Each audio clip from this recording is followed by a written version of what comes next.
Hi hello నమస్తే welcome to our channel. నేను మీ Priyanka Rao కోనిరెడ్డి.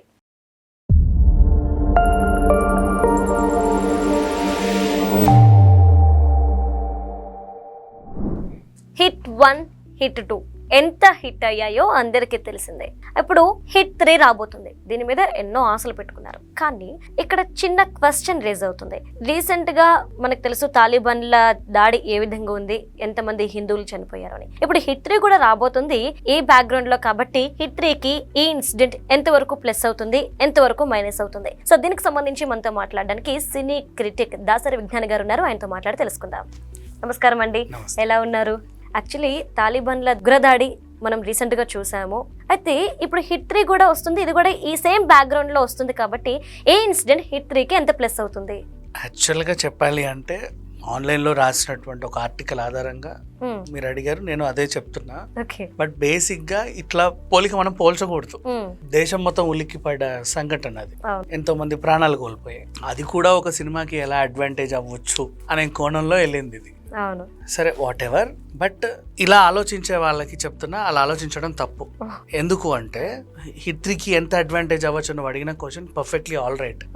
Because at least ఆ అడ్వాంటేజ్ వల్లైనా ఆ సినిమా 10 మంది చూసి అసలు ఈ దాడులు ఎలా జరుగుతున్నాయి అనేది తెలుసుకుంటారు, రీచ్ అవుతుంది, జనాలు తెలియాలి. ఇప్పుడు ఏదో అయిందంటారు, మనం యూట్యూబ్ లో చెప్తున్నాము, న్యూస్ ఛానల్స్ అని హడావిడి చేస్తున్నాయి, బట్ చాలా మందికి తెలియదు. మోస్ట్లీ పీపుల్ కి తెలియదు. దే హ్యావ్ టు నో, తెలియాలి. ఇప్పుడు ఫర్ ఎగ్జాంపుల్ హిట్ 3 గురించే మాట్లాడుకుంటే ఏంటి, ఇంత పసికందుని నరికేస్తాడు వాడేవడం అంటే అంత brutally the people are doing. వాళ్ళకి ఏముంటాయి మా ఉగ్రవాదులకి, ప్రాణం అంటే లెక్కలేదు. వాడి ప్రాణం అంటేనే వాడికి లెక్కలేదు. ఇప్పుడు ఏంటి 50 మందిని చంపేయమంటే వాడు ఏం చేస్తాడు, బెల్ట్ వేసుకొని వాడు పోతాడు కదా. దే డోంట్ వాంట్, అంటే పెద్ద ఆ ప్రాణం వాళ్ళకి అక్కర్లా, ఆత్మాహుతి లాంటి ఆ రేంజ్ లో ఉన్న సైకో పీపుల్ వాళ్ళు.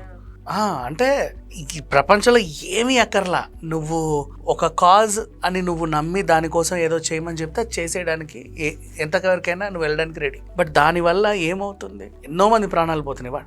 ఇప్పుడు లుంబిని పార్క్ అటాక్, మన గోకుల్ చాట్ అటాక్ తీసుకున్నాం. ఇప్పుడు నిన్న అక్కడ జరిగిన సిచ్యువేషన్ కూడా ఎన్నో ఉపకథలు ఉంటాయి మా దాంట్లో.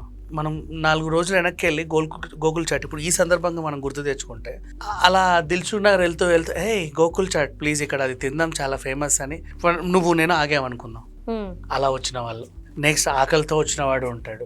ఇంకేదో సందర్భంలో సిటీకి ఉద్యోగం కోసం వచ్చి అలా ఇలా వెళ్తారే, ప్యారడైజ్ బిర్యానీ తిన్నాను కదా మధ్యాహ్నం, సాయంత్రం గోకుల్ చాట్ తిందాం అనేవాడు ఉంటాడు ఆ బస్ ఎక్కి వెళ్ళడానికి. డిఫరెంట్ పీపుల్, ఎన్నో ఉపకథలు వస్తాయి అక్కడికి.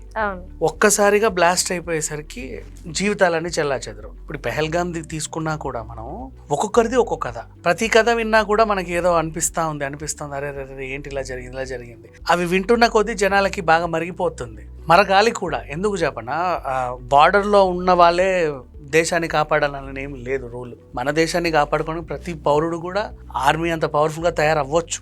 ఎక్కడి నుంచి ఎవడొస్తాడో తెలియదు కదా. వాడు ఉగ్రవాది అని వాడి మొహం మీద రాసి ఉంటుందా మనకు తెలియదు. అమాయకంగా వస్తాడు, అటట కోసేస్తాడు, పేల్చేస్తాడు, పోతాడు.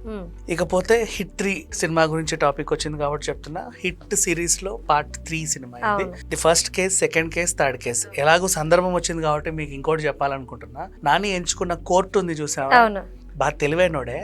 ఎందుకంటే కోర్టు కూడా నీకు 2, 3, 4 వస్తుంది. ఇంకో కేస్ కోర్టు వల్ల ఆ కేసు ఫోక్సో యాక్ట్ ని ఎలా దుర్వినియోగం చేస్తున్నారు అని. దీంట్లో ఇంకేదో కేసు, మేబీ చెక్ బౌన్స్ లేకపోతే ఇంకేదో దాంట్లో ఇంకో కేసు. అట్లా ఈ సిరీస్ ఇంకో వైపు పైన సిఐడి టైప్ ఆ సిరీస్ ఎంచుకున్నాడు. ఇవి ఎన్ని జీవితకాలం ఉంటాయి, సినిమాలు ఎన్ని అయినా తీసుకోవచ్చు. బాగా తెలివి. ఇకపోతే హిట్ 3 గురించి మాట్లాడుకుంటే, ఇంత బ్రూటలిస్టిక్ గా ఒక పోలీస్ ఉన్నాడు, ఎందుకు ఇంత రక్తపాతం అవసరమా, తెలుగు సినిమా ఏదో అయిపోతుంది, మొన్నటి వరకు యానిమల్ వచ్చింది, దాన్ని మించి మార్కో వచ్చింది, ఇప్పుడు హిట్ తయారైంది అని కూర్చొని వేదాంతం చెప్పే వాళ్ళు ఉంటారు. బట్ వాళ్ళకి అర్థం కాదు, అంటే ఫ్యామిలీలు కట్టగొట్టుకొని చూసేలాగా ఉన్నాయి ఆ సినిమాలు అని. అక్కడ వాడు ఎంచుకున్న కాన్సెప్ట్ ఏంటి, వాడు ఉగ్రవాది. ఇప్పుడు చూడు, గోకుల్ చాట్ లో బాంబు పెట్టిన వాడిని నరికి చంపితే తప్ప రైటా? ఏం చేసినా తప్పులేదు. మొన్న వచ్చింది కదా తీర్పు, దిల్సుఖ్ నగర్ పేల్లోడు. అవును. ఏం చేసినా తప్పులేదు వాళ్ళకి, వాళ్ళ అమాయకుల్ని చంపేసినప్పుడు. సో ఆ ఫీలింగ్ లోపల ఉంది కదా, దాన్ని తెర మీద చూపించారు. అవును. మన ప్రేక్షకులు ఎలా ఉంటారంటే, నిజంగా బయట ఒక అత్యాచారం జరిగింది, వాడిని మోకప్ప చెప్పండి, నరికేస్తాం, కొరికేస్తాం, ఇట్లా చేస్తాం. నిజంగా నువ్వు అప్ప చెప్పితే వాడిని మొత్తం నిలువలో ముక్కలు ముక్కలు చేస్తారు. అవును. ఇదే సిచ్యువేషన్ సినిమాలో చూపిస్తే అబ్బా ఫ్యామిలీలు చూసేలాగా ఉన్నాయండి సినిమాలు, అంత రక్తపాతమా, మనిషి వీడే మళ్ళీ అవును. ఈ డ్యూయల్ క్యారెక్టర్ ప్లే చేస్తా ఉంటాడు. సో ఇప్పుడు ఉగ్రదాడి ఏదైతే జరిగిందో అది హిట్ 3 సినిమాకి అఫ్ కోర్స్ అడ్వాంటేజే. గతంలో ఖడ్గం సినిమా, మిగతా కొన్ని సినిమాలు ఏంటంటే ఆల్రెడీ జరిగిన దాడుల్ని మైండ్ లో పెట్టుకొని, గగనం అది హైజాక్, ఫ్లైట్ హైజాక్, ఇలాంటి ఆల్రెడీ జరిగిన సిచ్యువేషన్స్ ని మైండ్ లో పెట్టుకొని వాళ్ళు సినిమాలు తీశారు. 26/11 అయినా సరే, అమ్మా మూవీ కూడా సేమ్ బ్యాక్ డ్రాప్, అండ్ మన మేజర్ కథ అయినా, అమరన్ అయినా, ఇట్లాంటి డిఫరెంట్ స్టోరీస్ అన్ని కూడా ఈ తరహాలో వచ్చినవే. బేసికల్లీ మనం కూడా తెలుసుకోవాలి, తెలుసుకుంటేనే ప్రతి ఒక్కరికి అసలు ఏం జరుగుతుందో తెలుస్తుంది. అంటే బార్డర్ లో ఉన్న సైనికులు అంటావా ఎప్పుడు అదే పనిగా దేశాన్ని కాపాడుతానే ఉంటారు. మనలో ఎప్పుడు ఏ సైకోగాడు వస్తాడో తెలియదు.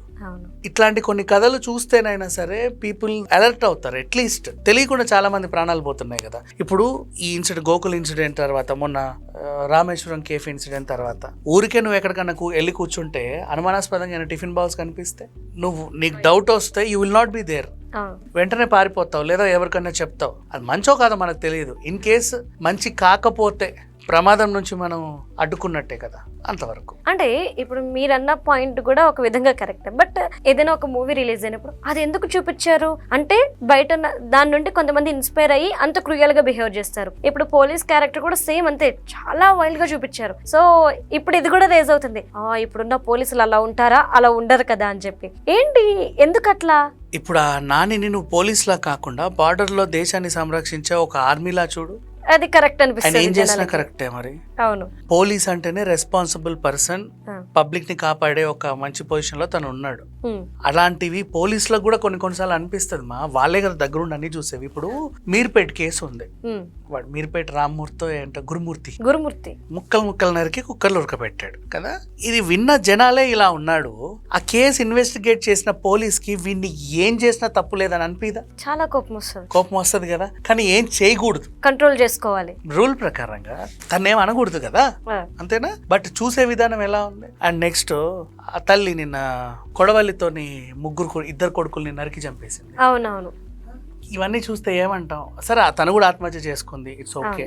ఇంకో దగ్గర మొగుడిని చంపేసి మంచం కింద పెట్టి ప్రియుడితో సంసారం కూడా చేసింది, తల నరికేసి తెల్లారి. అండ్ ఇంకొక పిల్లని డ్రమ్ములో పెట్టి పూర్తి చేశారు హస్బెండ్ ని. డిఫరెంట్ యాంగిల్స్ లో డిఫరెంట్ క్రైమ్స్ చూస్తున్నాం. ఈ రోజు జరిగిన సిచ్యువేషన్, అయ్యో నిన్న డీజీపీని ఏమంటామా, కళ్ళల్లో కారం కొట్టి గొంతులో ఎక్కడ నరం తెగుద్దో గూగుల్లో సెర్చ్ చేసి అక్కడ కరెక్ట్గా పొడిచి, you are seeing a lot of things. ఇవి వింటున్న మనకి అసలు మనిషా మృగమా అనిపిస్తుంది. జనాలను కాపాడే పోలీస్ ఆఫీసర్ ఈ కేసు దగ్గరుండి చూసి ఫస్ట్ టైం తను విన్నాకే కదా మనం వింటాం. విన్నప్పుడు తన ఉండే ఎమోషన్ ఎలా ఉంటుంది చెప్పు. అసలు బేసిక్ అలా ఉండకూడదు, బట్ ఎలా ఉంటది వింటున్నా మనకే అంత కోపం వచ్చినప్పుడు కంపల్సరీ వాళ్ళకి ఉంటది కదా. అలా 100లో ఒక పోలీస్ అన్న తెగించి అసలు ఇట్లా ఏమేం చేసినా తప్పు లేదురా అని అనుకుంటారు, చూసావా? అలాంటి క్యారెక్టర్ మనం చూస్తున్నాం. దీనికి ఎగ్జాంపులే దిశ ఎన్కౌంటర్. నిజంగా వాళ్ళని ఎన్కౌంటర్ చేస్తారా, అలా చేస్తారా, ఇలా చేస్తారా? సజ్జనార్ గారిని ట్రాన్స్ఫర్ కూడా చేశారు ఆర్టీసీకి, అవునా? ఇప్పటికీ national human rights commission what is this అంటున్నాయి. కానీ అలా చేసినందుకు ఎంతమంది సంతోషించారు? ప్రజలందరూ సంతోషించారు. ఇలాంటి సిచ్యువేషన్ అంటే స్టెప్ తీసుకున్న పోలీస్ ఆఫీసర్ స్టోరీని చూపించారు. ఆయనకు అలాగే అనిపిస్తుంది, బట్ ఆ కేసుల తీవ్రత అలా ఉంటది.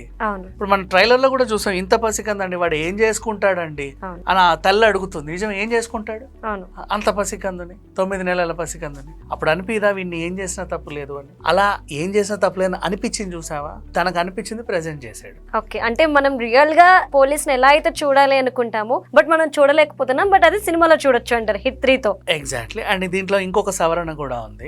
ఇప్పుడు నీకు తెర మీద చూపించిందంతా నిజమే అని నువ్వు అనుకోవాల్సిన అవసరం కూడా లేదు. నాని నిజాయితీ గల పోలీస్ ఆఫీసరే, వీడిని ఇలా చేసుంటే బాగుండని ఊహించుకోవచ్చు. ఆ ఊహని కూడా నీకు తెర మీద ఏదైనా జరగచ్చు.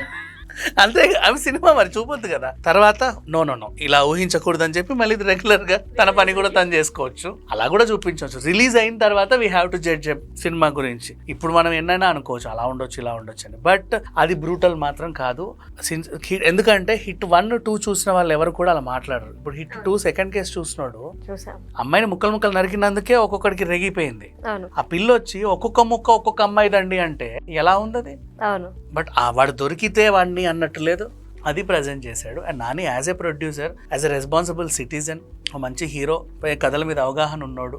ఎప్పుడు కూడా జనాల్ని ఏదో చేయాలని చెప్పడు. కోర్టు సినిమా టైంలో కూడా మీరు చూడండి, ఇది మీకు బాగా ఉపయోగపడుద్ది, తెలుసుకోండి అని ప్రమోట్ చేశాడు. సో హిట్ 3 కూడా అంతే. సినిమా చూసిన తర్వాత మనకే అర్థమవుతుంది నాని చేసింది కరెక్టా కాదా అని. ఓకే, అంటే రీసెంట్ గా ఈ మధ్యన ఎక్కువ క్రైమ్ మీదే మూవీస్ వస్తున్నాయి. ఎందుకు ఇండస్ట్రీ మొత్తం క్రైమ్ మీద పడింది? కొంతమంది కూడా అంటున్నారు ఈ క్రైమ్ చూడడం వల్లే ఎలా హత్య చేయాలో నేర్చుకొని అదే same as it is follow అవుతున్నారు జనాలు. ఎందుకు క్రైమ్ తీస్తున్నారు?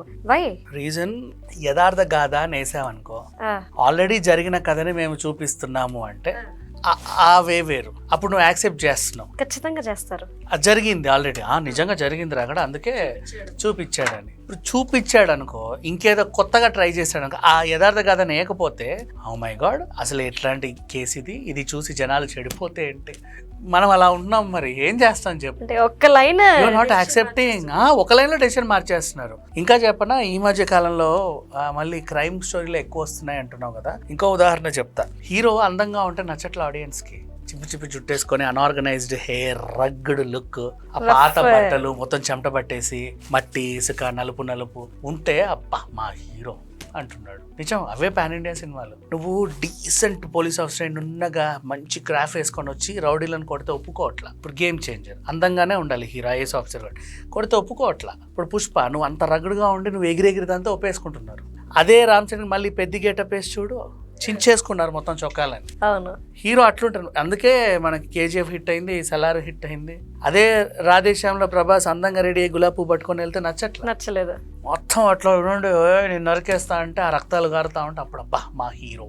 మార్కో అలాగే హిట్ అయింది, యానిమల్ అలాగే హిట్ అయింది. నువ్వు ఎంత రగ్గుడుగా ఉంటే నాకు అంత ఇష్టం అంటున్నాడు. ఒకప్పుడు హీరో అందాన్ని చూపించడానికే సినిమాలు పావుగంట ఆడేవి. వాడు ఎటు తిరిగి చూస్తే ఈ లుక్ ఆ లుక్, అడుగేస్తే దుమ్ము, ప్యాంటు షర్ట్. మార్కెట్లో కూడా ఆ హీరో చొక్కాలు వచ్చేవి, హీరో ప్యాంట్లు వచ్చేవి. ఇప్పుడు రావట్లా. నువ్వు ఎంత చింపితే ఎంత మసి పూసుకుంటే ఆ హీరో అంత నెక్స్ట్ లెవెల్. ఆడియన్స్ టేస్ట్లు నిమిషం మారిపోతా ఉంటాయి. అంటే సార్ ఇప్పుడు ఆడియన్స్ మైండ్ సెట్ చేంజ్ అవుతుంది కాబట్టి ఆ చేంజ్ ని మూవీగా తీస్తున్నారా, లేదంటే మూవీస్ లో వస్తున్న చేంజే audience mind set? Audience mind set మారినందుకే వస్తున్నాయి. ఓకే, అవును నిజంగా. ఇప్పుడు ఎంత మాసీ లుక్కి వెళ్తుంటే వాడు అంత ఇష్టపడుతున్నాడు, ఓన్ చేసుకుంటున్నాడు, విజిల్స్ వేస్తున్నాడు, పేపర్లు జల్లేస్తున్నాడు. నువ్వు ఎంత డీసెంట్ పెద్ద కోట, అలా హీరో 10 మెట్లెక్కి దిగుతూ కోట్ వేసుకొని ఇలా ఉంటే హీఈస్ నాట్ యాక్సెప్టింగ్. డబ్బున్నోళ్ళు ఏమైనా చేస్తారులేరా అంటాడు. అదే హీరో మొత్తం రగులో కళ్ళుకుండా దాగేసుకొని ఇట్లా పోసుకుని అబ్బా మా వాడు వచ్చాడు రా అంటాడు.